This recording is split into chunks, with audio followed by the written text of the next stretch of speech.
Dans cette partie, nous allons voir comment exporter notre PDF pour l'écran.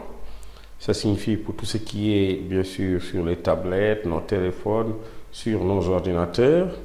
Donc ici, pour ce faire, chose très simple, toujours les mêmes actions qu'on avait eu à réaliser, bien sûr, avec l'exportation en PDF.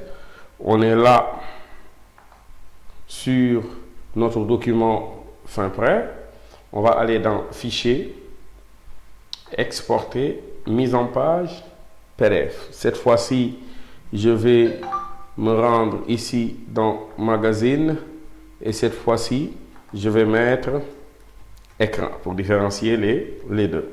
Donc ici, dans les options avancées, là aussi, je vais venir là, si jamais là, les mêmes explications qui étaient là. Par exemple, cette fois-ci, on est plus sur les métadonnées. Donc ici, Magazine, Sujet, on va mettre ici Actualité,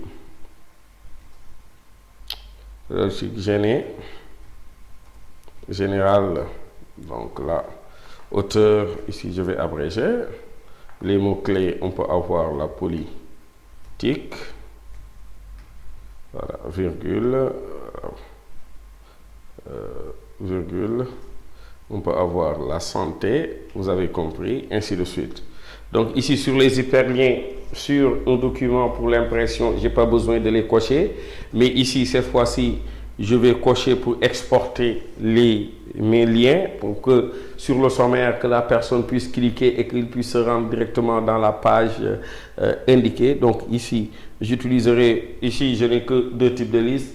La liste pour l'équipe de rédaction et la liste pour, comment on l'appelle encore, le sommaire. Donc ici, j'utilise toutes les listes. La compression ici, comme je l'avais dit, par défaut, bien sûr, je vais toujours le mettre à une automatique basse qui va plus nous donner des images de qualité, ce qu'il ne faut pas oublier. Ici, certains d'entre vous seraient tentés de faire 72. Voilà, 72 va nous permettre d'avoir le document en consultation. Mais ici, comme on peut aller jusqu'à 196, là, je le mets à 96 pour pouvoir l'améliorer un tout petit peu, au lieu de laisser les 72 par défaut qui sont plus communs. Là aussi, au lieu de le laisser par rapport à la valeur par défaut qui sera là à 140, je l'ai laissé à 100, à 150. Donc le reste, ici, je n'y touche pas. Les polices, même chose. Les marques, je n'ai pas besoin de repères ni de fonds perdus, d'autant plus qu'ils sont à 0, donc que ce soit coché ou pas, c'est pas grave. Donc ici, tous mes réglages, je n'y touche pas. Et qu'est-ce que je fais? Je valide par OK et j'enregistre. Ici, Quack Express est en train d'exporter le document pour l'écran.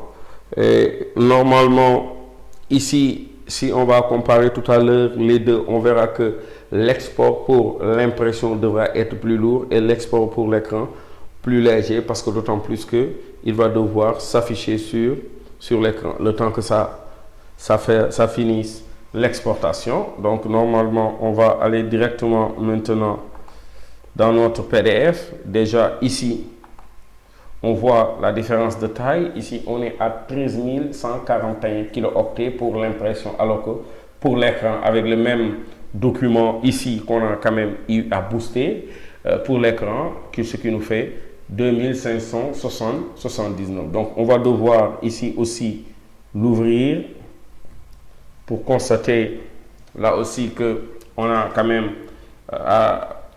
si on zoome à 169%, vous sentez réellement que l'élément ici, regardez bien, on est sur le document, sur l'impression, on commence à avoir les bords pixelisés, chose normale, parce que on a diminué la résolution. Mais autre chose qu'on pourrait voir ici et qui n'existe pas, le document est plus léger et comme on avait dit, on l'avait traduit en hyperlien. Par exemple, je veux l'article de Moustapha Diédhiou, il suffit tout juste que je clique dessus et il m'amène directement sur l'article de Moustapha Diédhiou. Là aussi, sur la liste des sommaires, il suffit que je choisisse un titre qui m'intéresse. Pourquoi You fait de moins en moins de concerts. Je clique dessus et directement je tombe sur l'article. Chose très simple ici, l'export au PDF va nous permettre bien sûr de sauvegarder notre élément, mais surtout de le garder pour l'écran et pour l'impression. J'espère que ce cours va vous permettre bien sûr d'améliorer les bases bien sûr de la mise en page. Surtout, il ne faudra pas s'arrêter juste au cours. Si vous avez aussi des suggestions, vous pourrez toujours m'écrire sur mon mail.